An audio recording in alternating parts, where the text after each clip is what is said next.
Hindi lang sa mga manonood tatatak ang GMA hit primetime soap na ang dalawang Mrs. Real, kundi maging sa cast nito.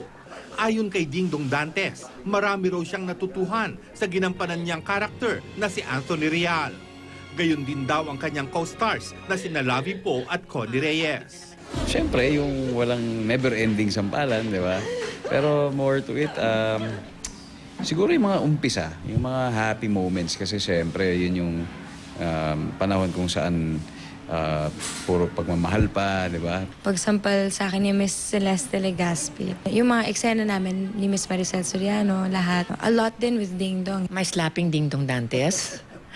Akala namin parang ano na yung sampal na yon, yung pala may hihigit pa dun sa sampal na yon. Ayoko pa nga gawin talaga yun eh. Ngayong gabi, magtatapos na ang dalawang Mrs. Real at pangako ng cast, hindi mabibitin ang mga manonood. Abangan nyo kung anong mangyayari kay Anthony. Siyempre, everybody wants to know kung makukulong ba talaga siya ng tuluyan. Kung sino makakatuluyan ni Anthony. Sa dalawang Mrs. Real.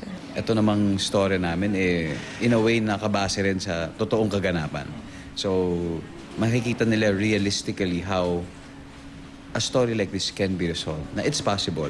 Lars Santiago, updated sa showbiz happening.